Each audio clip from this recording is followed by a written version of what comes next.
So Professor Kenneth Button is an international renowned professor for economics of air transport.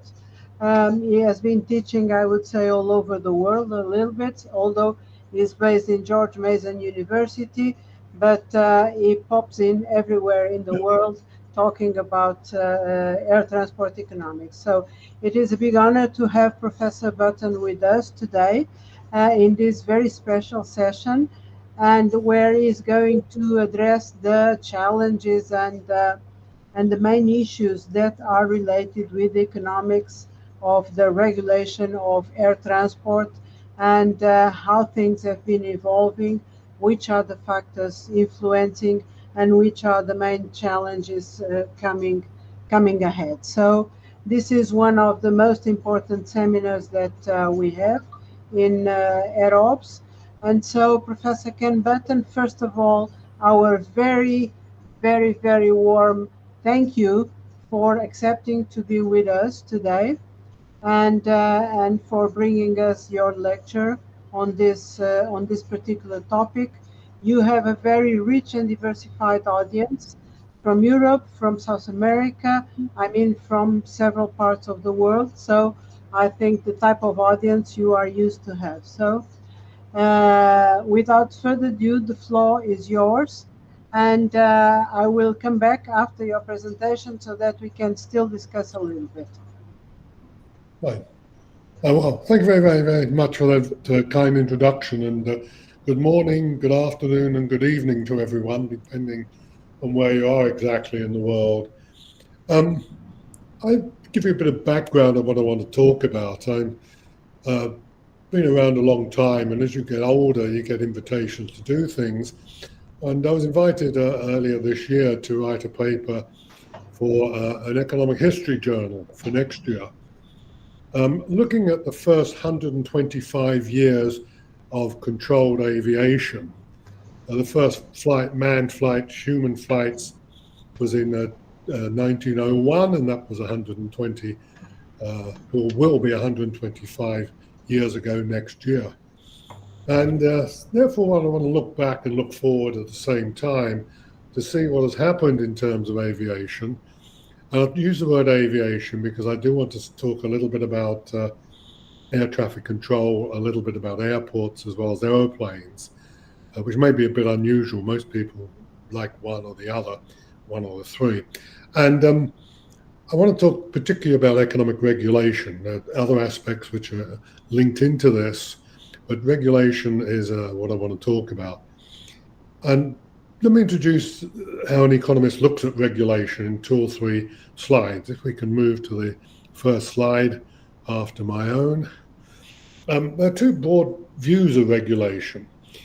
These are views which were dreamt up, I suppose, in the 1800s. And that some countries use what's known as follow the continental philosophy, where what you've got is the idea the state is supreme and the state probably knows best, and therefore sets regulation to control. So I've lost my own PowerPoints now, which is not good. To control the system, and we find this to some extent in every country. Well, every country has some regulation of this kind. What the continental philosophy says is you do have markets, but you have to prove the market works better than the government regulator. The continental approach is named after the Napoleonic codes of law and so on, hence I said it was dreamt up during the 19th century. The alternative way of looking at regulation is a so-called Anglo-Saxon approach.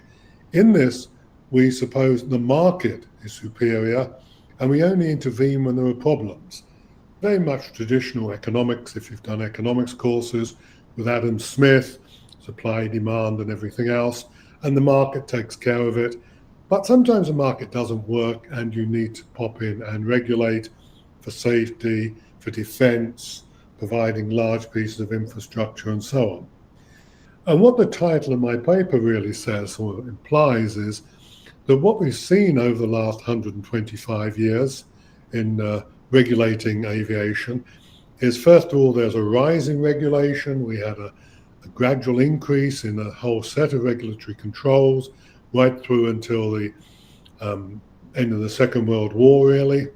And then we had a phase where regulation went down, that people believed in the market, regulations were removed, modified, weakened, and now we may perhaps be moving back, which is where my conclusions come in, into a phase where we're going to see more regulation. Maybe different regulation, certainly, because technologies have changed and so on. If I can move on to the next transparency. A few words on what I mean by particular features of the airline market, which I think are important. Air transportation is not wanted for its own sake. I am a 3 million mile flyer with United. I really don't enjoy having a choice of cold chicken or pasta to eat, to have little plastic things in my ear watching a 1970s movies while I fly across the Atlantic. One doesn't normally want to fly. You do it as a means of getting and doing something else. Now, what that means is that when you get airline regulation, often regulations of non-aviation industries or sector become important. I'm thinking here at the moment, for example, of the recent events to do with tourism, where places like Venice, the aviation market's affected, not because aviation's regulated, but because they're regulating the number of tourists. So you have to, when look at aviation regulation, if you do it completely, and I'm not going to talk about this, but I want to make sure, one takes it into account. The final demand can be regulated, and I think that's something we have to take in mind. I like this quote about regulation by an economist from the 1960s, Dennis Munby. Only the psychologically disturbed or inadequate want transport for its own sake. We'd rather get to the destination, hence we fly, it's quick. Next slide. Move on. Oops. Just a few things about the features of aviation which makes regulation difficult.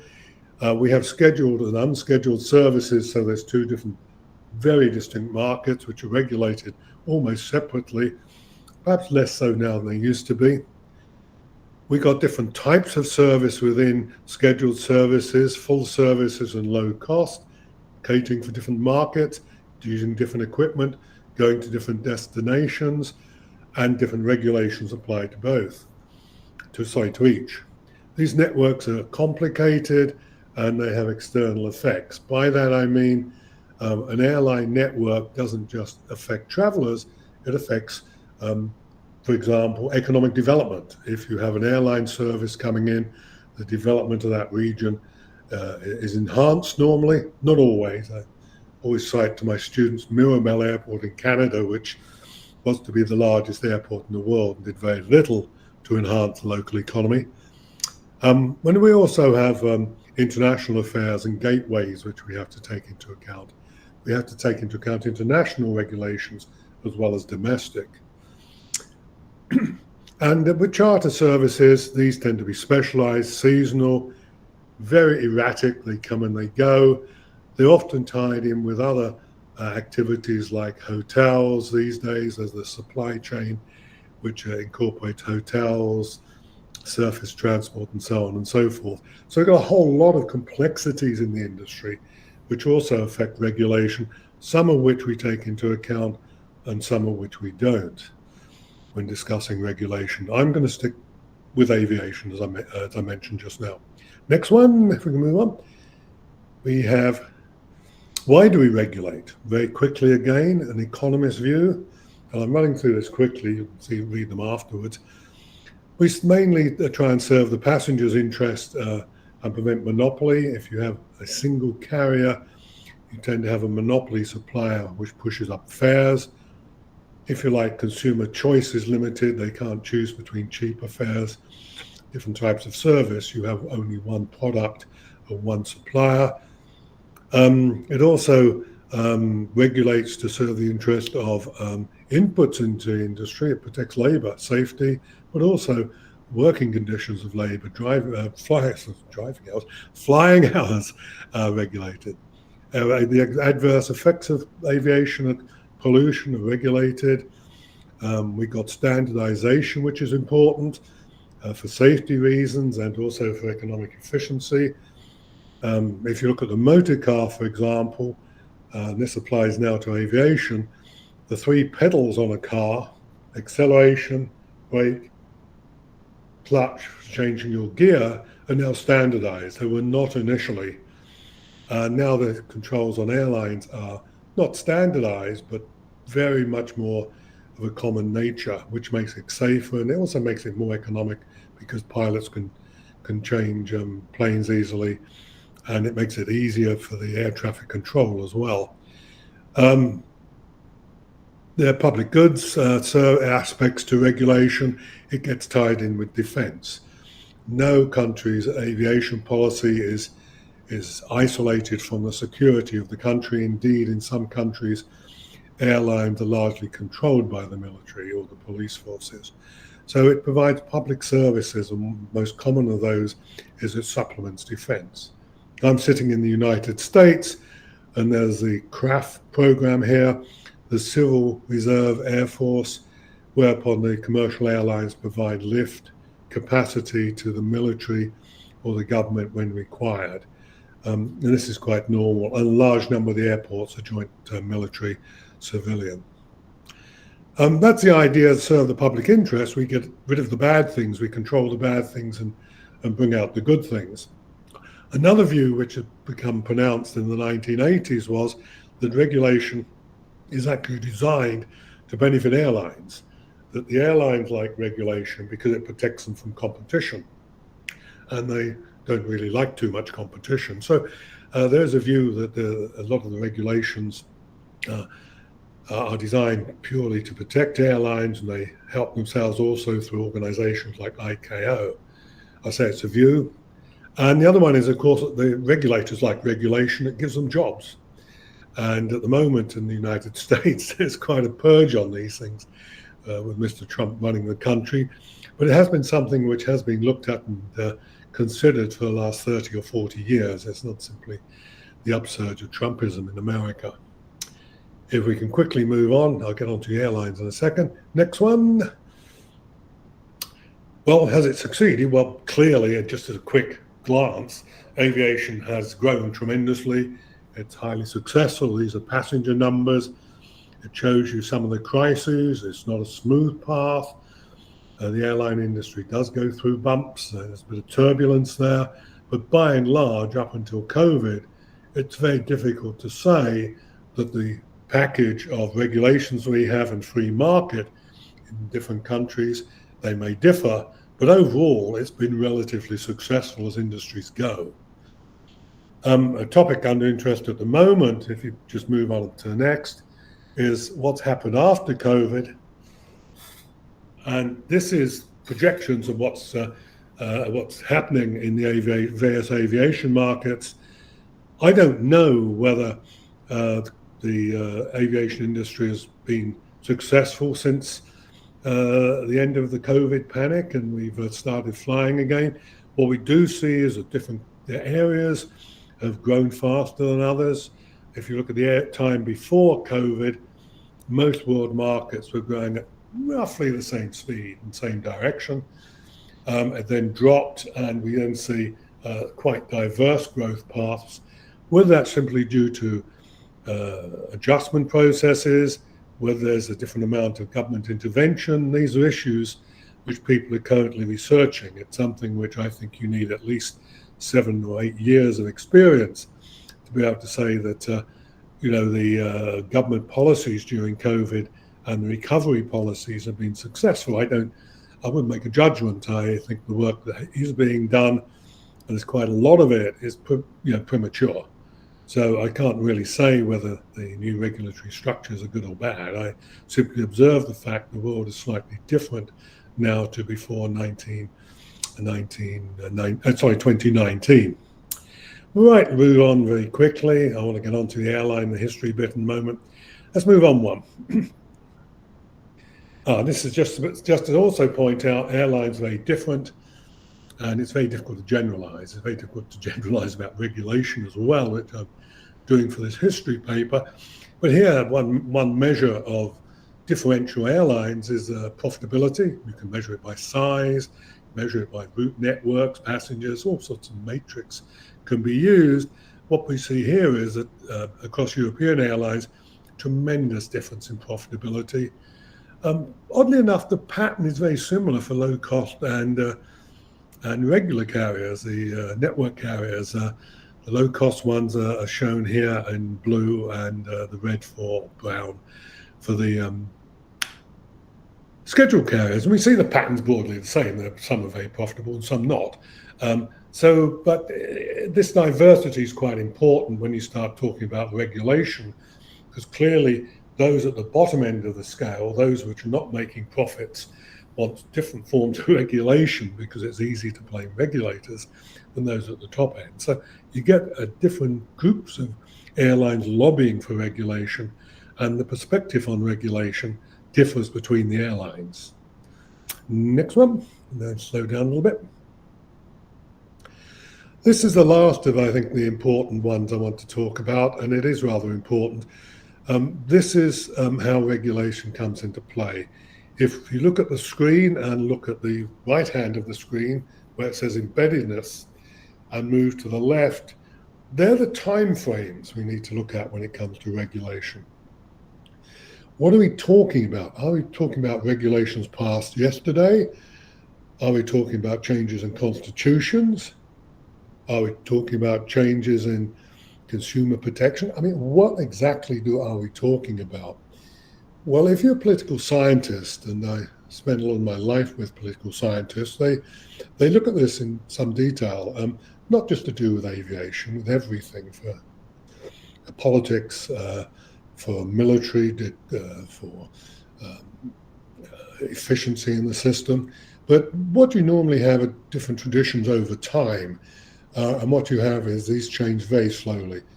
You have communist countries that last for a long period, like the Soviet Union from 1917 to 1989. You've got the French 5 republics, the 5th Republic now, which take up long chunks of time.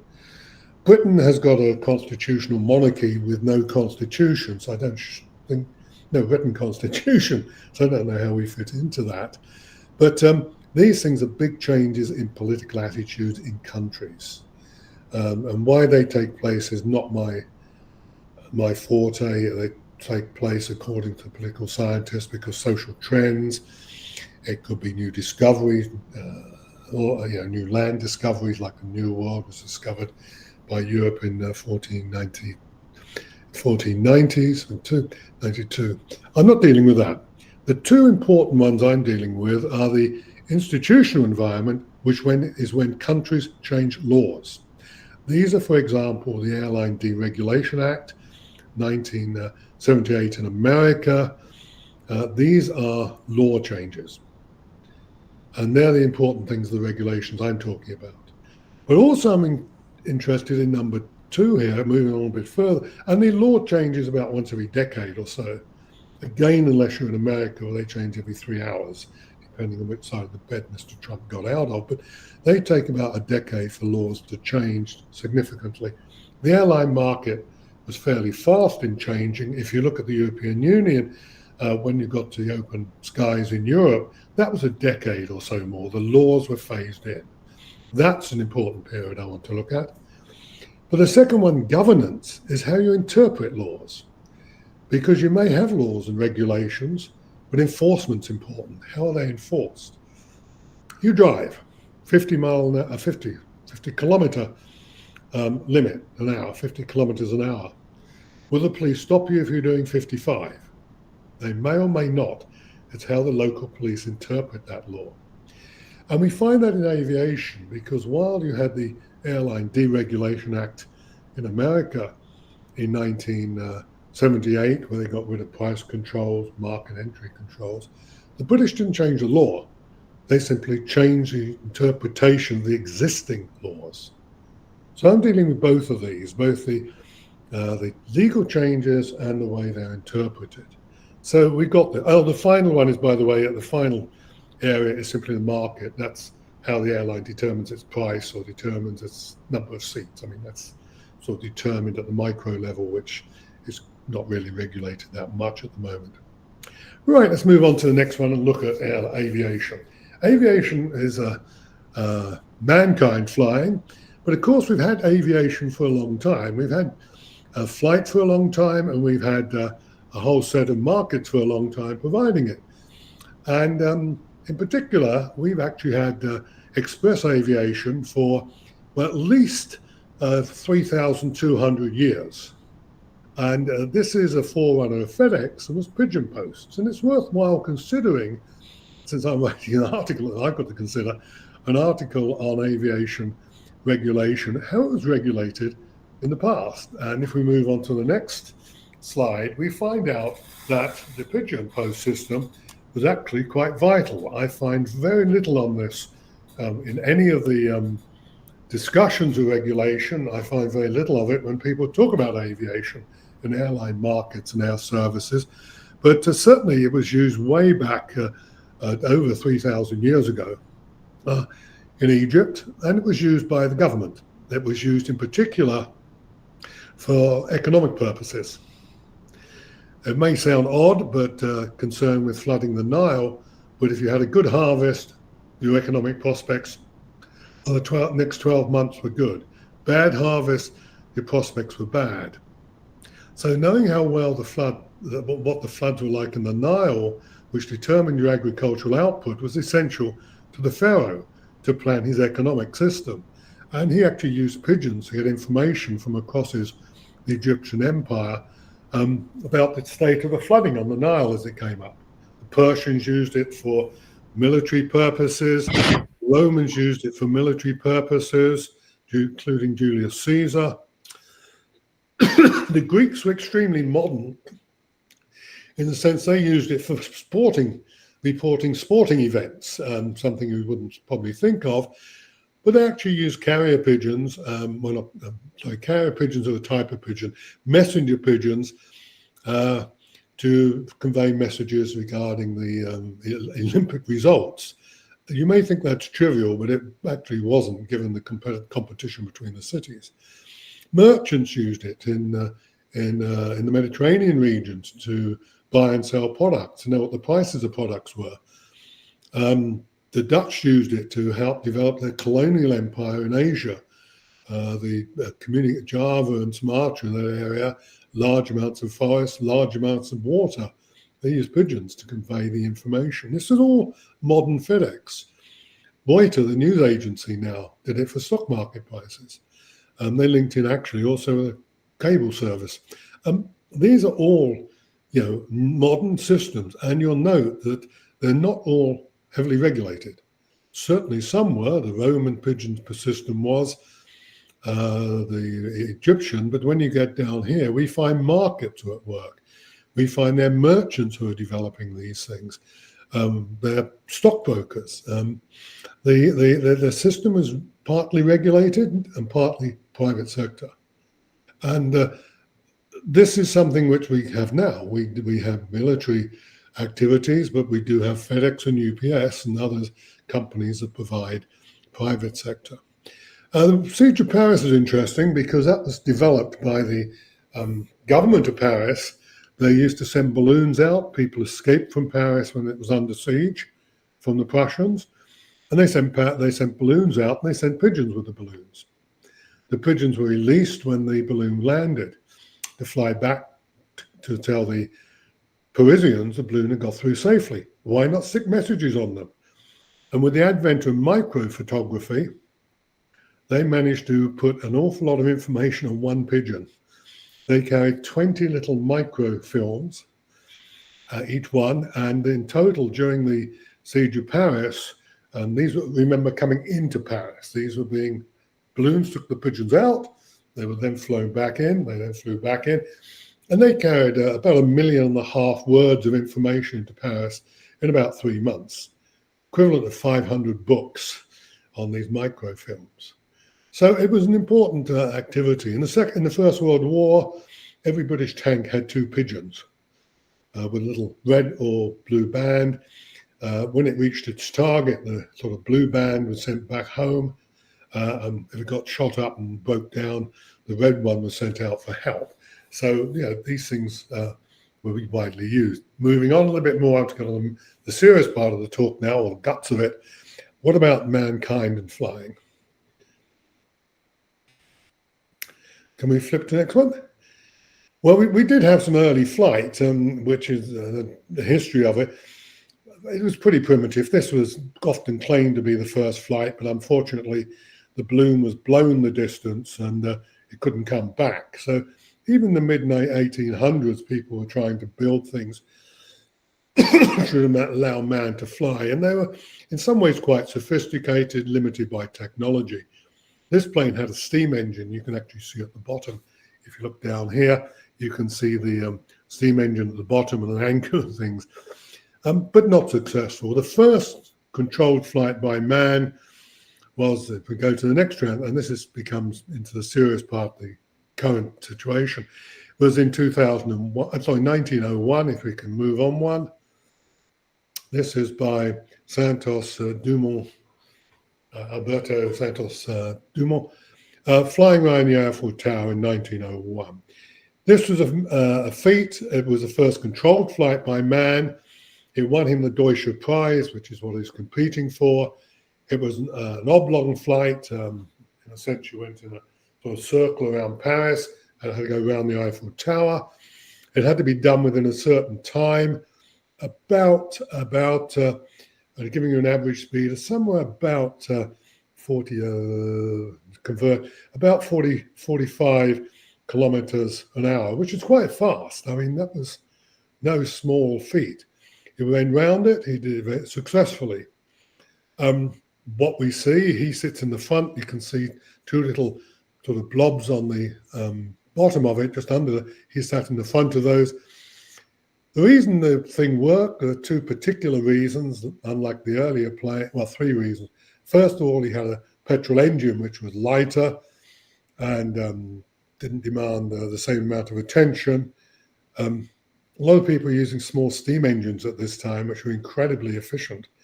They were stoked that they were actually run on kerosene to heat up the water, not coal. But the problem with them was they're very sensitive, and you had to carry a lot of water with you as well. He had a petrol engine, gasoline engine.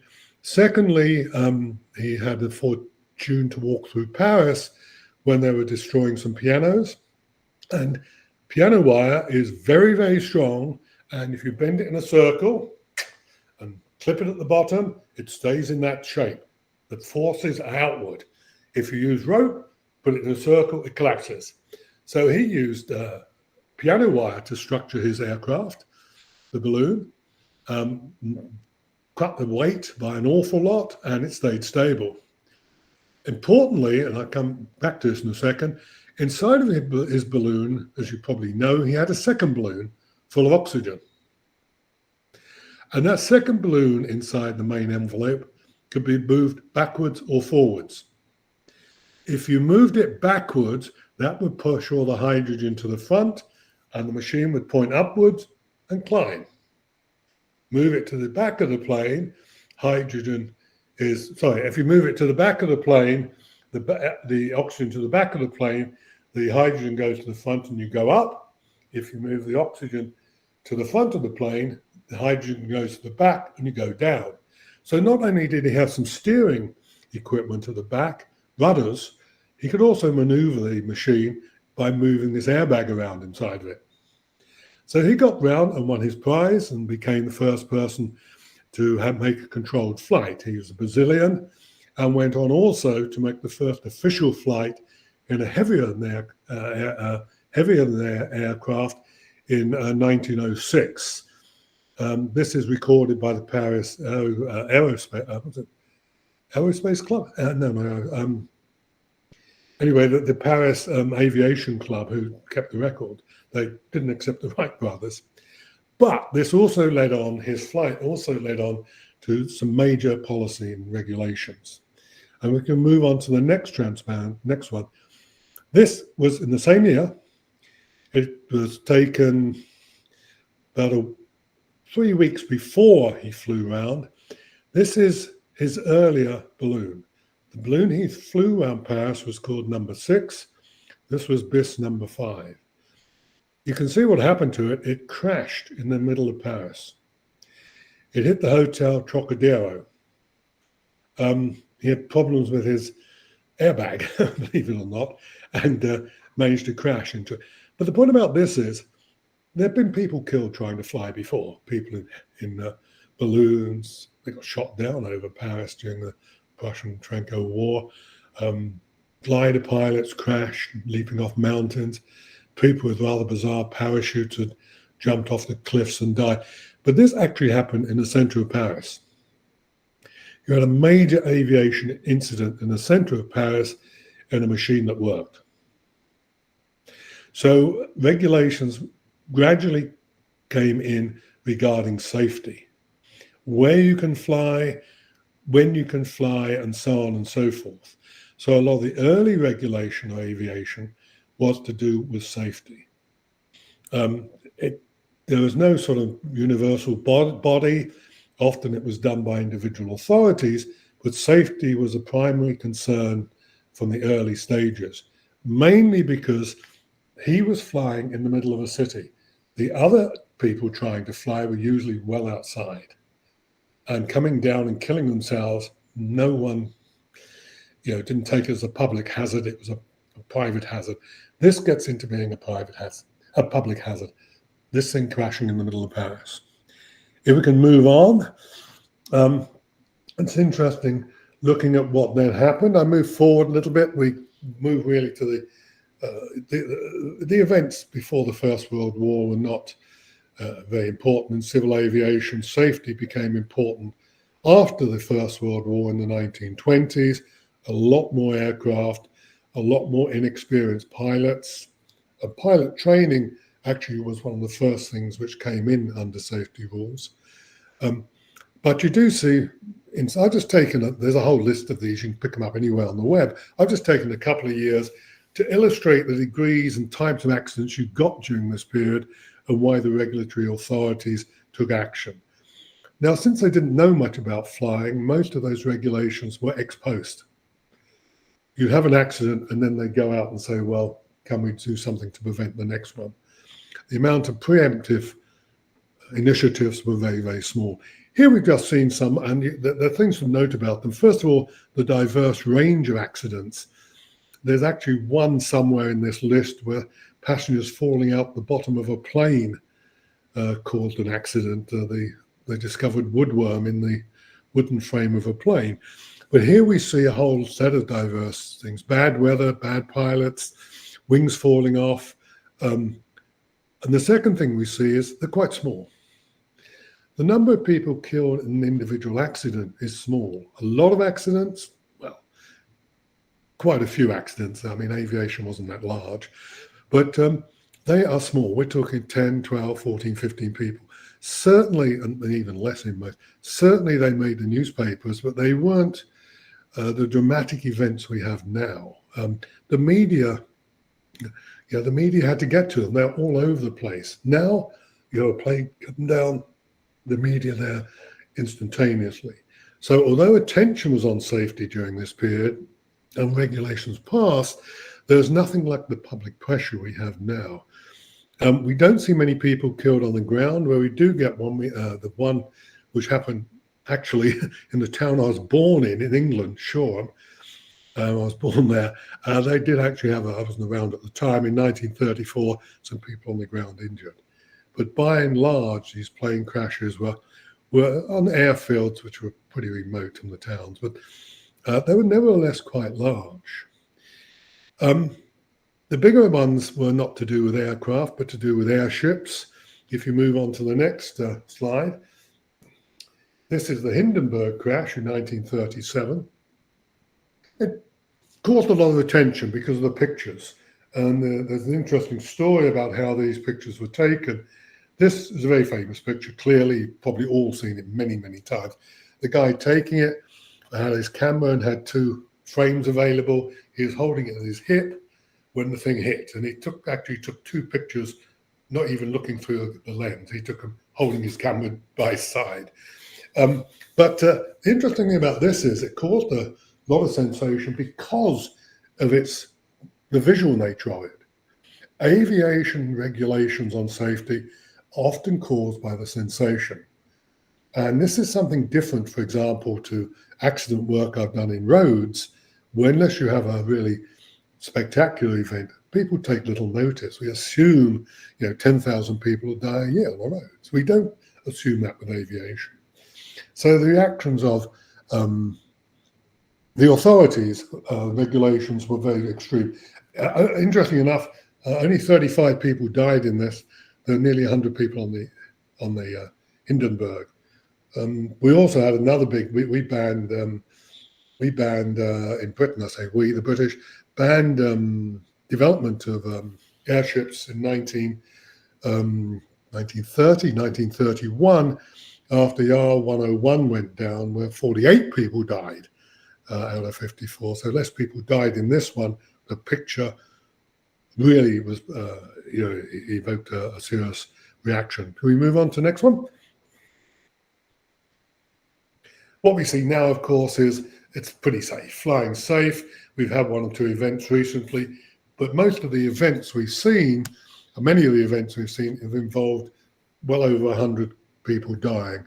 The first air crash with 100 people going down was in 1956, which did have regulatory implications of a large kind.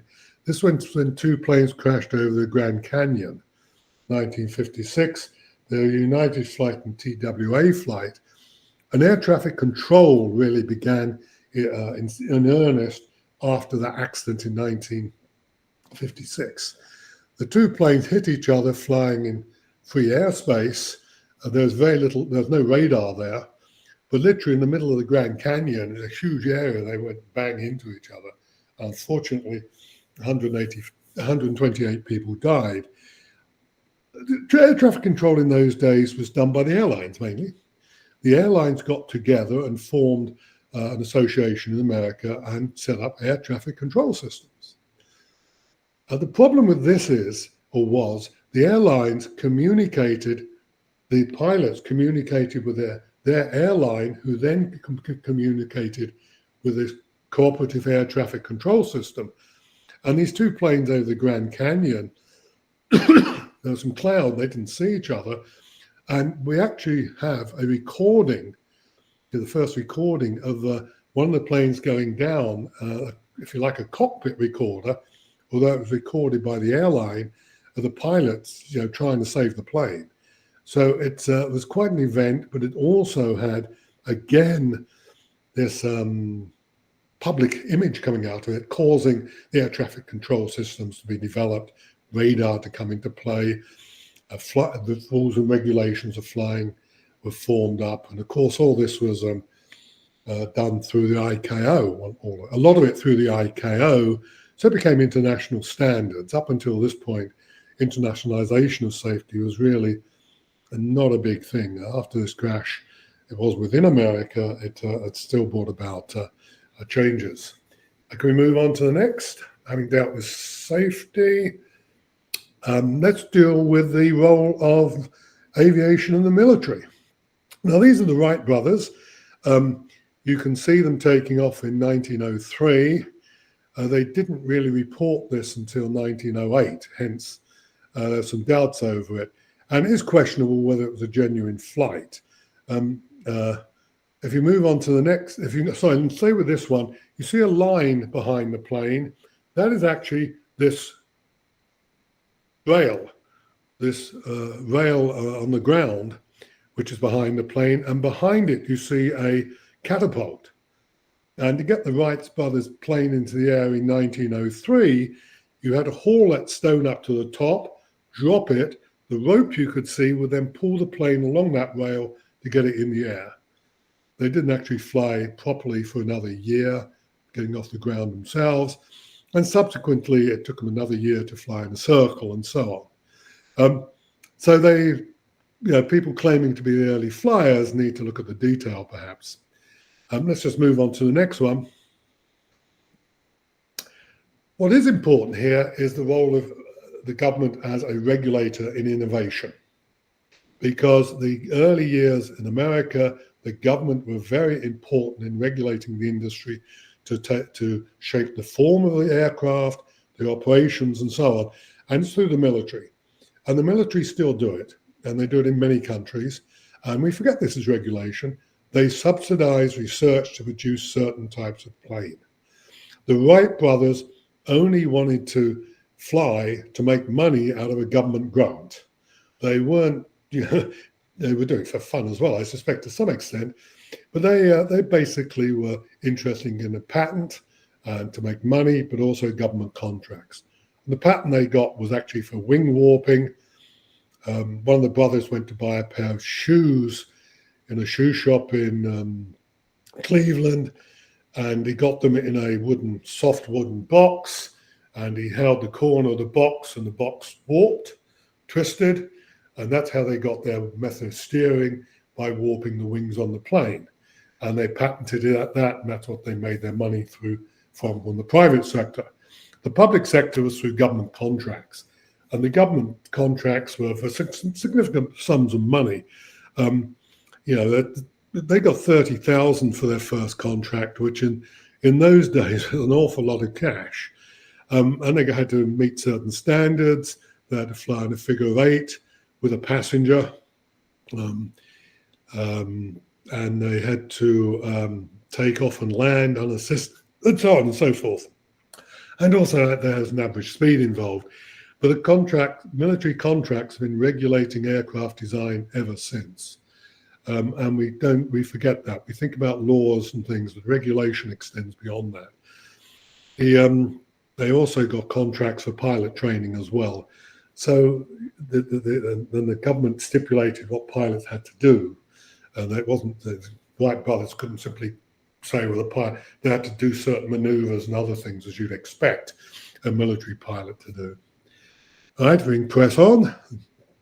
I'm going a little slowly. I'm going to speed up a bit now. Next one. Here we move. Airmail. Airmail is a huge part of aviation. It was in the early days. There's a whole list of events here where it was developed. It was developed partly as a novelty at the coronation of a king in England. You had empire building, particularly by the Germans. And the Royal Air Force used it to serve their troops. Interestingly enough, the first air services in South America, in Colombia in 1920, when Scadat, I don't pronounce that, Scata, used little flying boats to go up and down the river. That is important, actually, purely in terms of regulation, because the American government didn't like that. And Pan American Airlines were given early subsidies to actually compete in the Colombian air market and South American market to stop these new South American airlines operating. So regulation of the South American market in the 1920s was partly through Americans subsidizing their own carriers. So you get regulation coming in at this point by the government favoring particular carriers to keep other ones out of the business or preventing them expanding. We move on again. I'm going more rapidly. This is the mail services. We get them all over the place. What we also find is some of the problems of regulation in the early days. In the United States, they initially started the post office flying services, but very quickly used the private sector. They gave subsidies under a number of acts, of which the Mail Act of 1925 is but one. And carriers would come along and they would bid to carry American post office mail. And they did this on a various contractual basis. The rules were changing now and then for a variety of reasons. But the important thing about this is that the government suddenly found they were competing with large airline companies, that the airline companies were taking over each other, and some of the big ones have become monopolies. Hence, some of the early regulation and monopoly power in the airline industry. There's this chap called Boeing, who started up and ran a company in the United States, the United Aircraft Company, which did three things. It provided aircraft, it controlled airmail contracts and provided passenger services. It had the control of the entire market. And this, I think, was the first time the government introduced regulations to break up an airline company. So Mr. Boeing's company was split up into United Aircraft, Transport Corporation, and so on. United Aircraft Corporation, Boeing Aeroplane Company, and United Airlines.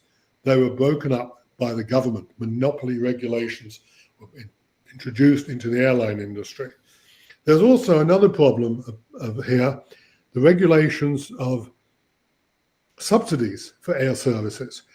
These were auctions, and it was discovered in 1934 that the Postmaster General was, shall we say, being rather favourable to certain people in the auctioning. So they actually took away the system and let the military took over the mail services for a period of time, a year or two, and then they went back to franchising and subsidies. The interesting thing about that was, with the military flying rather than the private sector, they had 66 accidents in about 18 months and 12 of their pilots killed. It is a specialized job, flying in all weathers. You had very little choice to fly if you've got mail. With passengers, they don't want to fly, but mail needs to get through. And that's quite a big scandal. It's one of those case studies which keep lawyers in college these days still active. Moving on to the next one. Shoot, I have to speed up quite a bit now. Yes, control of international airspace. That goes back to Roman law. Everything goes back to Roman law. Basically, anything above what you own and below what you own is yours. That is basically law. It wasn't written into international aviation law until we start, if we can move on again to the next one, until later on. And in particular, a number of conferences were drawn up to ratify this into aviation law, embryonic aviation law. It was actually thought about as early as 1899 because of balloons drifting around. If a balloon drifted over your area, could you shoot it down? Should you shoot it down? Could you keep it a surprise? You know, those sorts of things, keep it a surprise. The main one, though, is the International Air Navigation Act of 1910, which drew up quite a lot of rules, very, very similar to what we find with ICAO, the International Civil Aviation Authority, in the Chicago Convention later on. It was stimulated by the conference by balloons drifting over, Germans practicing their Zeppelin military machines over Switzerland and so on. It involved 19 European countries, so it was quite big for this sort of conference. And it didn't come up with any concrete conclusions then, but did immediately after the First World War, when they sat down at in Versailles and other places to negotiate what was going to happen in peacetime. Moving on, another one quickly. Airships, well, all these things led to the development, and this can be very quick, such things as airships. The next one, commercial aircraft. In the interwar period, we can see aircraft, we recognize them as modern aircraft. They were not very safe, as the records show, but nevertheless they were there. Like long-range airlines. Next one, airfares. Flying was astronomically expensive, though, in the interwar period. If you wanted to fly from London to Brisbane, you could do it. I think you stopped 11 or 12 times. The fare, in current terms, was $42,000. One way. Oh, yes, one way. These days, you can fly from London to Brisbane for under $1,000 easily. So, you know, it's 42 times. It was a luxury item. British Imperial Airways, which operated for a decade between the two wars, they only carried 40,000 passengers in 10 years, 4,000 a year. So this was not big beer. Transatlantic fares, again, transcontinental fares in America, they were $5,000 or $6,000. You can do it. I looked up one, New York, Los Angeles return fare was $200. So if we move on quickly, airfares were high during the interwar period and developed. What happened after the Second World War, we largely know about. Two important figures changed aviation and the regulation.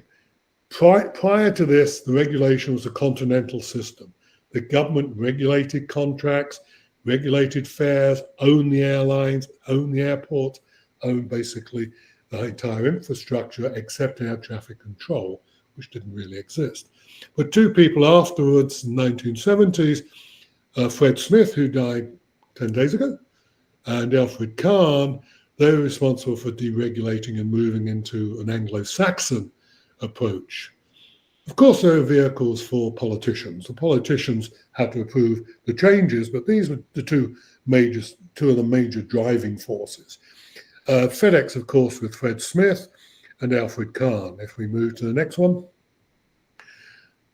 These are the sorts of regulatory changes we've seen basically in our life, my lifetime anyway, well, the latter part of my lifetime perhaps, up until 1944 and so on. Everything was under the continental system. Virtually everything was regulated or government owned or whatever you like in the form of competition. They control competition. Since that, we've had a whole slew of measures through to about 2007, from 1977, where we've had deregulatory measures. Airlines have been deregulated, airports deregulated, air traffic control privatized in some cases. We've had private-public partnerships where publicly owned air traffic control systems or airports have been leased out, concessioned out to private sector activities. It's moved much more to a market-orientated situation. I'm not going to go through the list. It includes a lot of things. Move on a bit further. The liberalization was essentially a big bang in America. In a sense, it was all done in 4 or 5 years. This is where the laws were changed very quickly. And in other places, much more slowly. If you look at the deregulations in Europe, they basically took 20-odd years to be passed. So the phase of changing the laws were much faster in America than they were in Europe. But I do emphasize, when it comes to governance, the actual implementation of laws, a lot of the European countries have regulators and they liberalize their law, their systems, their regulations. They weaken them and they didn't change the law, but they brought about liberalization. Next one, I've got a few, I'm going to miss a lot. Next one, miss out. Move on, please. The big change, we can see the change between the 30s when they were regulated and the period when they were deregulated. Ryanair is entirely different to what happened in the 30s. The clientele are clearly different. They dress differently. And importantly, you have carry-ons. I want to come on to those later on. You had no carry-ons up until the 1980s as something to regulate. I'll come to that quickly in a moment. Move on to the next one. The aircraft were different. Interior cabins were different. 1930s, you did have entertainment. You did have movies on some of the aeroplanes, as you can see in the top picture for 1930s for the short-haul trip. Ryanair doesn't provide any entertainment other than the staff trying to sell you things. The long-distance air flying boats were much more luxurious than the current long-haul flights. That's a 777, I think, where you've got entertainment, and of course you don't have any Zeppelins now, so you don't have many orchestras playing to you. But the whole thing has changed, partly through technology, but also opening the market. The next one. And fares have come down. I'm not going to go through these fares. If you look at it quickly, the average fare in the United States has fallen in real terms by about 40-odd%. People fly longer and other things as well, so it's the average fare is not strictly comparable. We move on to a bit further. One thing deregulation has been claimed to do is to cause volatility in the airline business. These are the profits, the operating margins, both globally, US and Europe, and we see they go up and down a lot. What I haven't seen done and needs to be done is to actually have a study of subsidies, how they went up and down for airlines. Because people say that the deregulation of the recent 30 or 40 years has led to instability. But we don't know what was happening before that. I know of no studies, and it's well worth doing by some historians, of what actually used to happen with subsidies year by year. Did they also go up and down like this? We tend to think it's more volatile, the airline business, but if that's true, then it should have been fairly stable subsidies in the interwar period. And I don't think they were. I've not studied it, but someone needs to. And next one, I've got a few very quick. Our complex routes have developed, networks we now have. Next one. Big airlines, we now have huge airlines, massive industrial sectors. Interwar period, you had usually big state airlines for their time and small private ones. It's a big industry now. It wasn't a big industry before deregulation. It really wasn't. It's a huge industry. We move to the next one. Unbundling of services. We do have some, I'm interested in this one, so I'll deal with them. We unbundle services. This is Ryanair. I decided to have a look at a Ryanair flight between Dublin and Stansted, 2003, about 18 months ago. These are all the options I got. And you can see all sorts of things you can buy here. You can pay extra for golf clubs, take a musical instrument. If you want some oxygen reserved, notice 6 lines up, you can reserve oxygen for €55. Vast array of options you can get in Ryanair, and that seems to be bothering people. And at the moment, there seems to be an idea we should go back to a simpler world. And I got fascinated by this because I thought, this is something which affects me. I choose a ticket, and it takes me 5-10 minutes to do. Could I save time if the government decided and they re-regulated and put in, as they had before the 1970s, 2 fares, first class, second class, that was it. And no discount for returns. But let's think of something. Let's compare air services with something else. Is it more complex for the customer these days? Do we need to regulate air services? Let's move on to the next picture. These are some other sectors where we have to make choices. US supermarkets. The average US supermarket carries 50,000 different products. Now, given you can buy combinations of different products, 55,000 is if you bought one of each. But if you looked at one of each, but then again, you get multiples of this and it becomes impossible.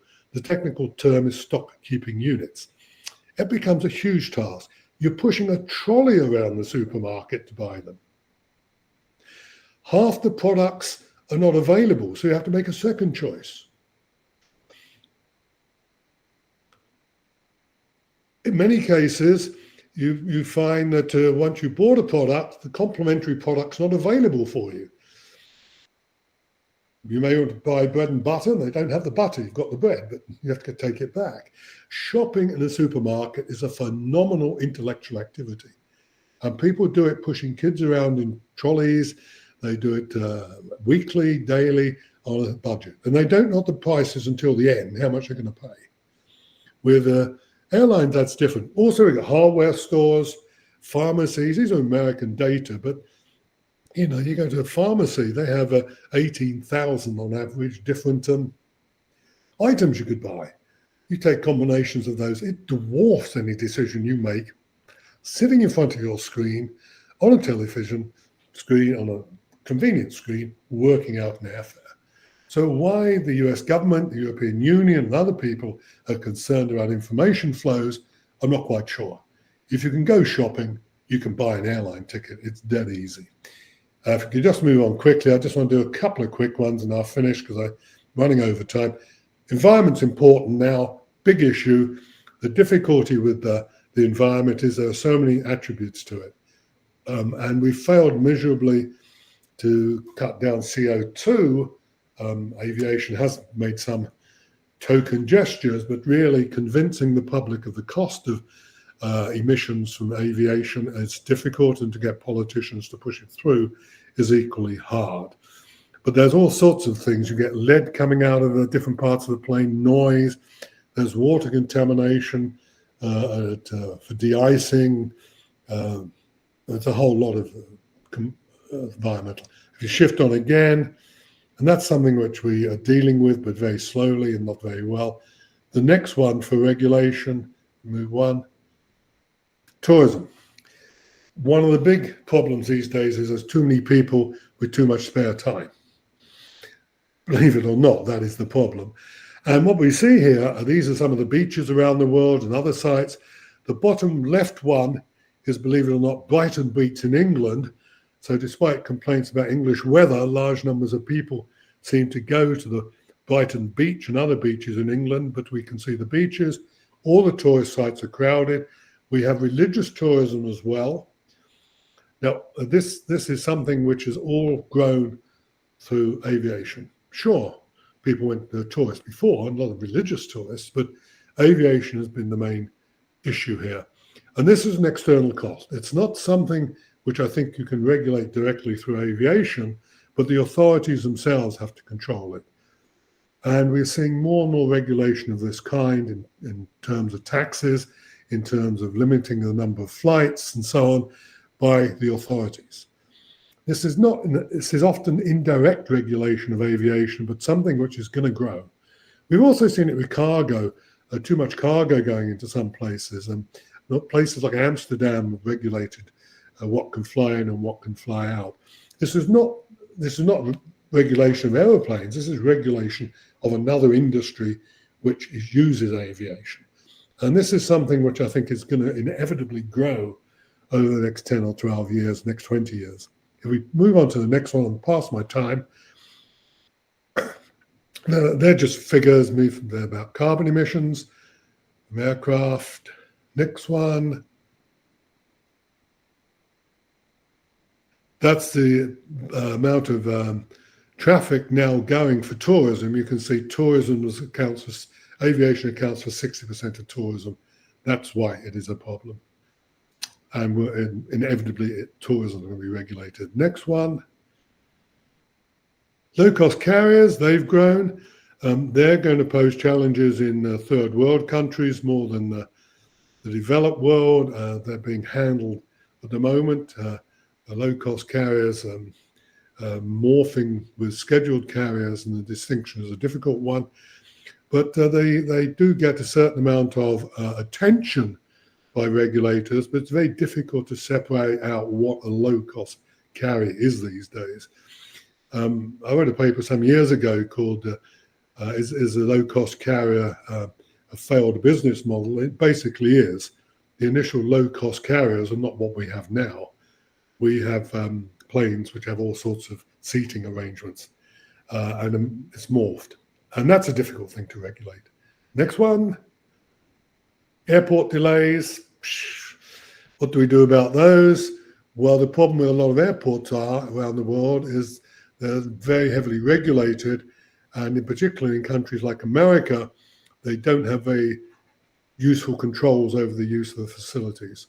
And I think we're going to see a lot more thinking about the role of airports in the network system and more, if you like, coordinated control of the airport system. At the moment, it's largely national. We do get some under bilateral agreements, but I think we're going to see a lot more thinking in terms of the entire supply chain of aviation, air traffic control, airports and airlines. We need that. And the last couple, very quick, the delays. Oh, that's okay. That's just on the overload airport, how full up they are. Let's move on to the next one, the last one. These are what I think conclusions. First of all, it's come a long way in a short time, really. The airline market is tremendously flexible, and the regulators really, despite complaints, have adjusted to the world relatively well, I think. I mean, one can pick holes in it, certainly. A lot of the regulation is proactive these days, as well as reactive, trying to prevent problems arising rather than reacting to a problem. So regulation, I think, is going more in that direction. That's because we're better at technology, we're better at systems management, and we also have more information available. We have black boxes on planes and so on, which allow us to react. And moving down here, we've got the broad cycles. We're going to always have those political cycles. The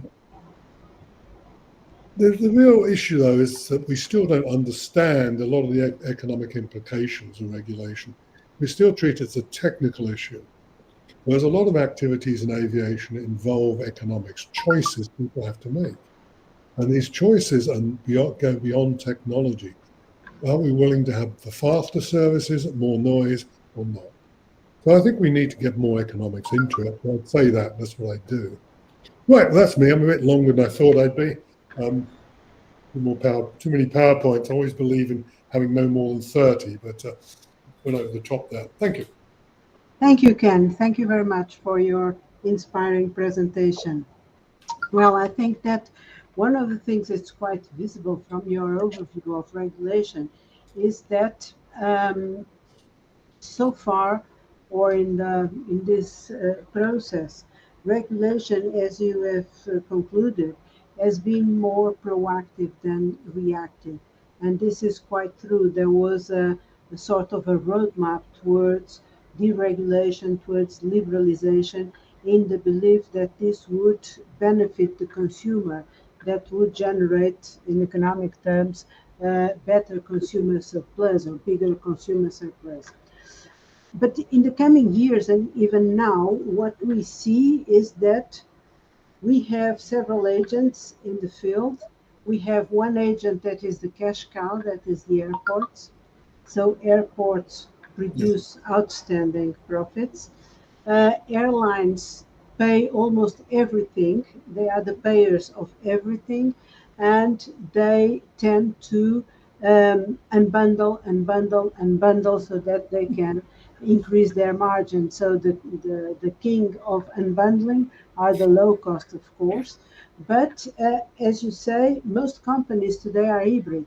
I mean, every company, every plane has an assignment of seats in which it is acting as a low cost, in others it is acting as a full fare. And on top of this, we have these issues, this tremendous issue of climate change, for which aviation has now the CORSIA, with many expectations that the CORSIA will finally work and produce some results. But there are more doubts than certainties about this.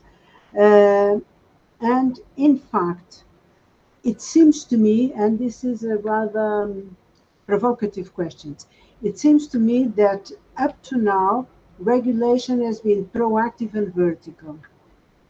But now, because of all these interactions, of all this hybridity that is invading the sector, even in the relations between airports and airlines, where airports will start to go into the networks of airlines as well. Can we think, or can we forecast that in future regulation will have to be more transversal and less vertical, so that the different effects can be tackled? Sure. What you're saying is interesting. Of course, I've been talking about passenger aviation. Yeah. Let's look at cargo. Cargo, in a sense, has gone the other way. You've got control of major airports by FedEx, Louisville and Memphis. They dominate that. They've got vertically integrated supply chains going through other modes. They have a vertical integration also through financial sectors. So you've got a somewhat different picture, I think, with cargo and freight than you do with passenger. Yeah. I think the consolidated carriers of all sorts, not all of them, some failed, but the ones with good business models have done pretty well. I don't just mean through COVID or anything like that. I mean, generally, they've been a success. They themselves have always been quite forward-looking. I mean, Fred Smith developed links with China well before China got going on its upward course. It started moving in there. So you do have a different one with freight and passengers. I think the difference is that cargo doesn't care where it goes to as long as it starts at a given point and ends at a given point at specified times and doesn't get hurt on the way. Yeah. Trouble with aviation is you've got people. Commercial airlines have got people, and that's challenging because a square box is a square box is a square box, but every person is a different size. I've been reading recently a linked chain about who should have priority on armrests on planes, and there are various views about if you're in the middle row, should you have both armrests? Should the armrest on the aisle side be left free and everyone just have their left hand rest on one side and on the other side of the other aisle, the right hand? I mean, these are debates which seem terribly trivial, but there's a lot of people get engaged in them. And I think that is the problem, the human element. And that's the bit we don't understand too well.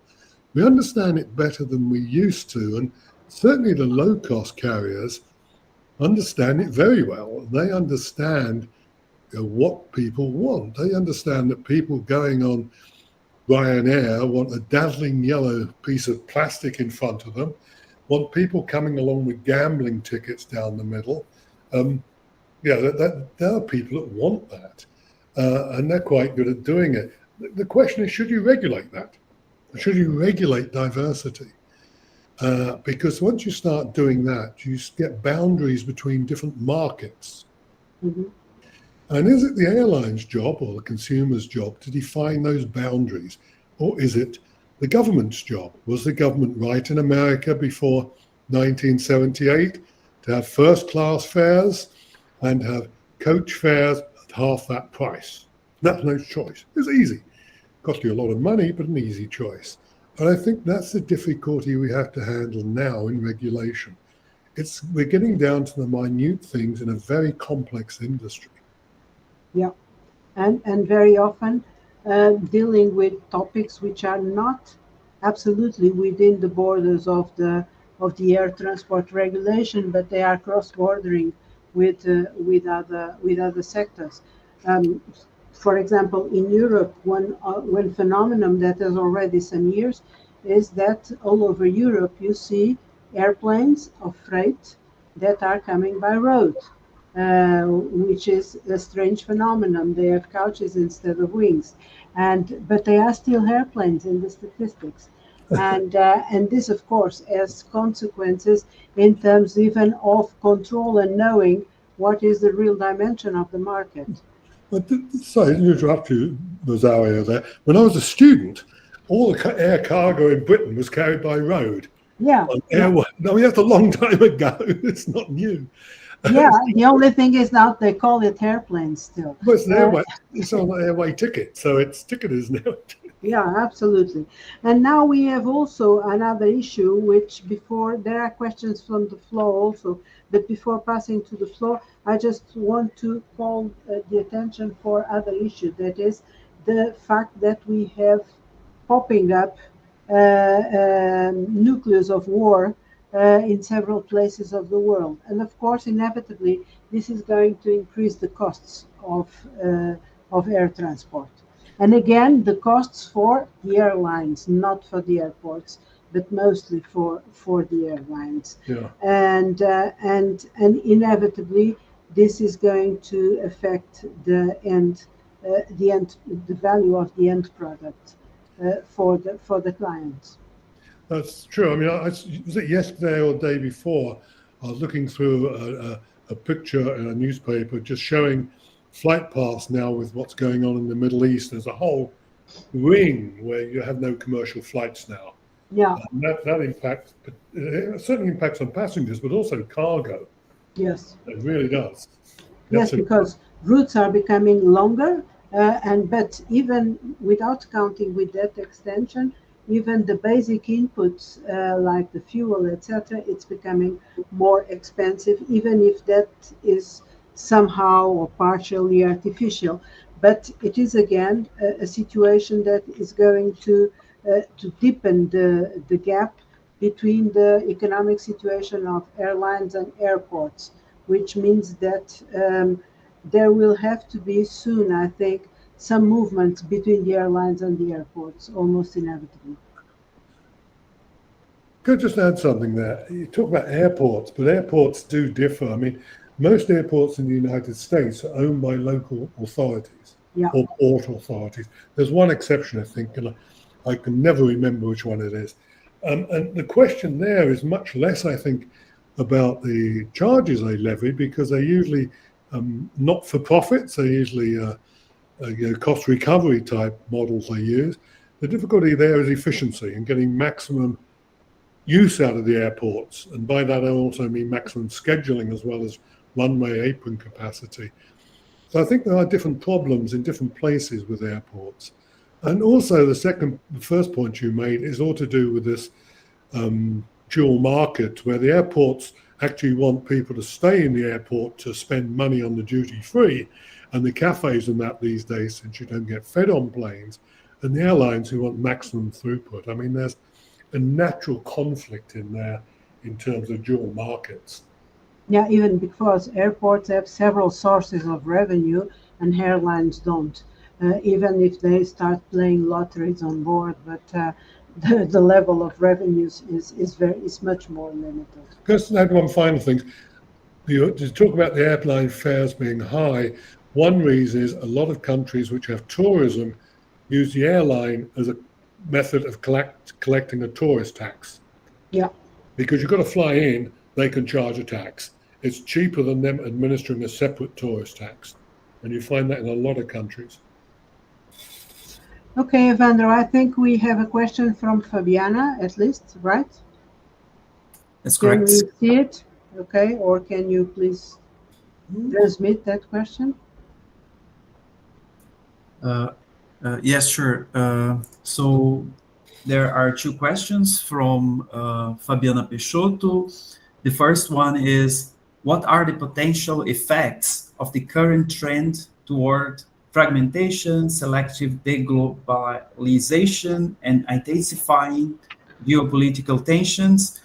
I think this is the question from Rosário almost, so I can skip to the second one. That is, considering the need for regulation, do you have any thoughts on how environmental regulatory asymmetries between countries or regions might affect the aviation sector? Yeah, I mean, the problem with the environment is that you've got to convince people it's this problem. I mean, if you live in the United States, a good chunk of the population don't believe that CO2 emissions are a problem. And when you've got people who don't believe it's a problem, then you've got difficulties, obviously. We have the pump philosophy in this country to get the carbon out of the ground. It's got to be through international. What I do like, I'm an economist, I do like charging for carbon emissions, carbon fees, because that makes the user, the plane, the flight, cognizant of the full environmental costs of what they're doing. It's something which basically we're buying from future generations. Global warming is something we're penalizing future generations with, therefore we're technically buying it from them.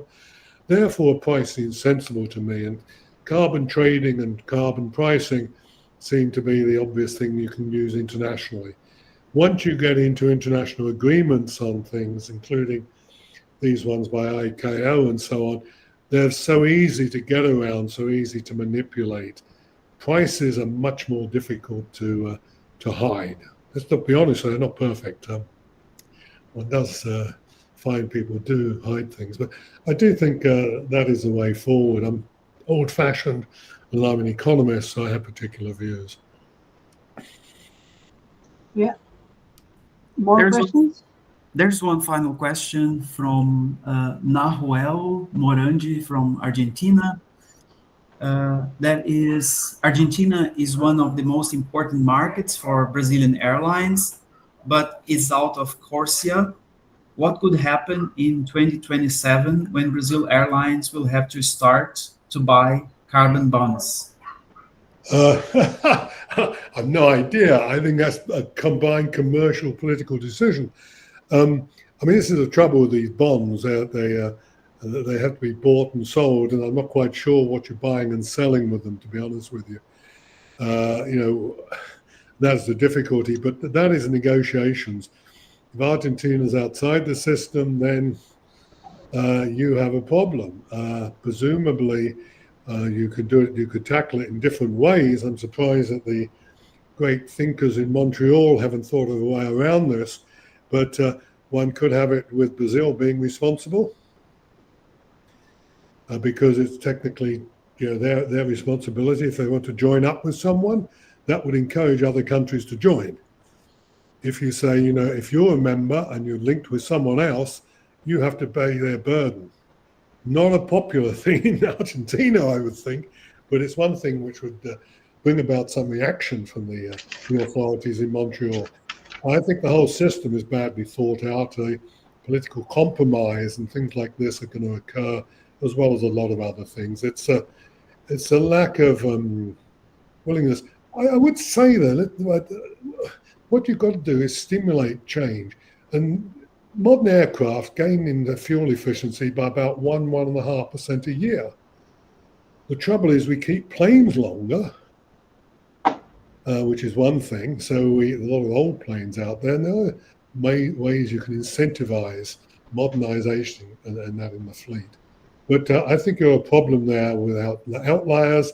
If the Brazilians want to link into the Argentinian network, they have to work on the cost-benefit analysis of paying for the Argentinian pollution. That would be my answer, and that would cause a chaos. So I think we have another question from Jill Demir. Can you see it, Evandro, in the chat? Yes. Okay. So I think this is the last question, right? Yeah, you can read it, please. Okay. So the question from Professor Jill Demir is, building on George Stigler's capture theory, which posits that regulation often serves industry interests rather than correcting market failures. How might this manifest in modern air transport regulation, particularly concerning airport slot allocation and pricing? Well, you see it in America straight away, because once you got slot allocations introduced in 4 airports, I think it was originally, the airlines instantly set to work dealing with this. They didn't really want it, and they got together to arrange mechanisms for tackling it. Some cases, other airports, they made sure that slots were used in such a way that the airport didn't seem congested, so you didn't have slot congestion imposed. The airlines find ways of tackling this. In some cases, I mean, some regulations are rather silly, and you sympathize with the airlines. In other cases, it's the other way around, and the airlines are simply trying to serve their own purpose. And they will work on this. I was engaged in one, not with a slot allocation, but with a merger involving National Airport in Washington, and there they got a third party, as it were, to come in and pretend to be an airline to manipulate the system to make it look as if there's more competition than there was. But they get around it, they do it. The game's to be played.